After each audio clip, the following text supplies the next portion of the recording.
Welcome to PM7 భక్తి channel.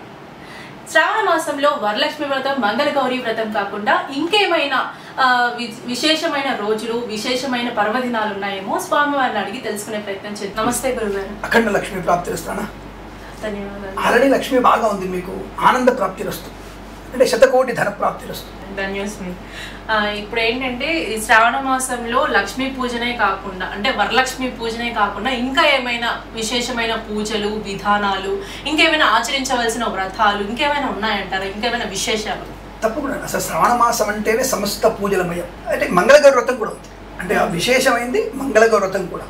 కాబట్టి అందుకంటే ముందు కూడా మనకి 26వ తేదీ శ్రీనివాస స్వామి యొక్క, అంటే వెంకటేశ్వర స్వామి యొక్క వ్రతం కూడా ప్రారంభమవుతుంది. చాలా మంది తెలియదు వెంకటేశ్వర వ్రతం చేసుకోవాలంటారు. ఈ వెంకటేశ్వర స్వామి వ్రతం కూడా మనకి 26వ తేదీ శనివారం రోజున ఆశ్లేష నక్షత్రంతో ప్రారంభమైంది.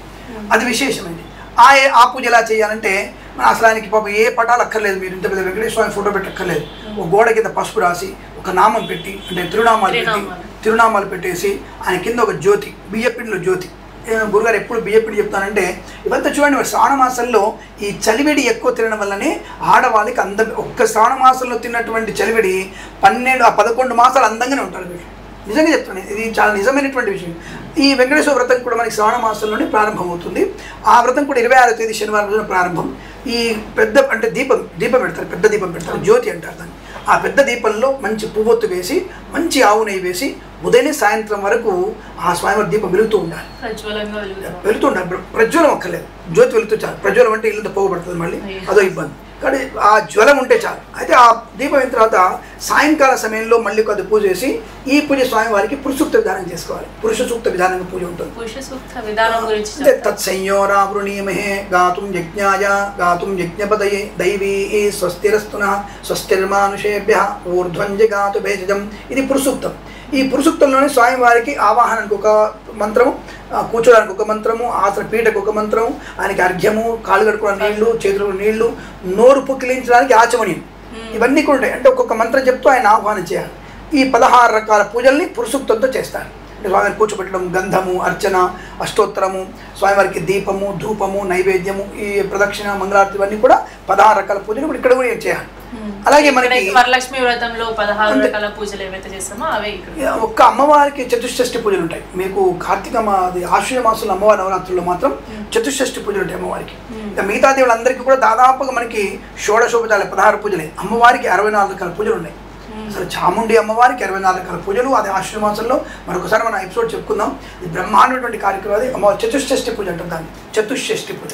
మీరు చెప్తుంటేనే 64 రకాలు ఉంటాయి అమ్మవారికి. అసలు కేశము నుంచి నఖం వరకు అమ్మవారికి ఒక్కొక్క మంత్రం చెప్తుంటే, ఖడ్గమాల స్తోత్రం ఎప్పుడు చేయాలి, లలిత ఎప్పుడు చెప్పాలి, అష్టోత్తరం ఎప్పుడు చెప్పాలి అనేటువంటి దుర్గా సూక్తంలో అనేక రకాలు. అమ్మవారిని అసలు లాలిత్యంలో చూసుకోవచ్చు, ఖాళీగా భద్రకాళిగా చూడవచ్చు అమ్మవారిని. అందుకే అంటారు మిమ్మల్ని అందరం ఎప్పుడు కూడా మిమ్మల్ని లక్ష్మీప్రదంగానే చూస్తుంటాం మేము. భద్రకాళిగా ఇప్పుడు చూడడం ఎందుకంటే మాకు భయం. సో కాబట్టి అలాంటి భయం పోగొట్టడానికి మాకు దేవుడు మీకు వరలక్ష్మి వ్రతాన్ని, మంగళ వ్రతాన్ని మీకు ఇచ్చాడు. అదే అంటే మనకి మంగళ వ్రతాలు ఈ మాసంలో మంగళగౌరి వ్రతం విశేషమైంది. మరి వరలక్ష్మి వ్రతం ఎంత ఇంపార్టెంటో మంగళగౌరి వ్రతం అంత ఇంపార్టెంట్ అవుతుంది. మధ్యలో వెంకటేశ్వర స్వామి వ్రతాలు వచ్చినాయి. ఆ తదుపరి మనకి జూలై 27వ తేదీన అంటే స్వర్ణ గౌరి వ్రతం. జూలై 27వ తేదీ, ఈ నెలలోనే 27వ తేదీ స్వర్ణ గౌరి వ్రతం ఉంది. అంటే లక్ష్మీప్రదమైన, అసలు ఆ ఇంట్లోకి స్వర్ణ గౌరి వ్రతం చేసే విశేషం. అందుకే ఆ రోజున మీకు తప్పకుండా మీ ఆయనతో బంగారం కొనించండి. మీ ఆయనతో, మీ నాన్నలతో, మీ అమ్మలతో అందరితో బంగారం కొనించుకోండి.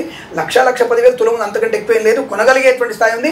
వీరి వారు ఆల్రెడీ ఆర్డర్ ఇచ్చారట, జాగ్రత్తగా తప్పకుండా కొందాం. ఆ స్వర్ణ గౌరిని, అమ్మవారిని స్వర్ణ రూపంలో పసుపు గౌరి అండి. అంటే ఏదైనా ఎందుకు చెప్తున్నారు సరదాగా అంటే, అందరం ఆనందపడాలి. ఒక వ్రతము పూజ అనగానే ఏదో ఇబ్బందికరంగా చెప్పకూడదు. స్వర్ణ గౌరి అంటే అమ్మవారిని పసుపుతో చేసినటువంటి అమ్మవారిని గంధంతో అలంకరింపజేసి ఆ స్వర్ణ గౌరీ దేవిని మనం పూజ చేయాలి. అంటే బంగారపు అక్షతలను వేసినట్టుగా, అమ్మ నా ఇల్లు మొత్తం కూడా సువర్ణమయం అవ్వాలి, నా మనసు సువర్ణమయం అవ్వాలి. సువర్ణం అంటే పవిత్రము, అంటే నా ఆత్మ పవిత్రం ఉండాలి, శరీరం పవిత్రంగా ఉండాలి, నా ఇల్లు పవిత్రంగా ఉన్నటువంటి భావనతో స్వర్ణగౌరి వ్రతాన్ని చేస్తూ సంతాన వృద్ధికి, ఐశ్వర్య ప్రాప్తికి, దీర్ఘ సుమంగళి యోగాన్ని చేసేటువంటి వ్రతాలే స్వర్ణగౌరి వ్రతం. ఇది కూడా షోడశోపచారం, శ్రీసూక్త విధానంగా చేస్తారు. తదుపరి మనకి 28వ తేదీ శివనక్త వ్రతం. మనకి 26వ తారీఖు వెంకటేశ్వర స్వామి, 27వ తారీఖు స్వర్ణగౌరి వ్రతం, 28 జూలై రోజున, జూలైలోనే ఈ నెలలోనే ఉంటాయి ఇవన్నీ, అంటే శ్రావణ మాసంలోనే 28వ తారీఖు శివనక్త వ్రతం.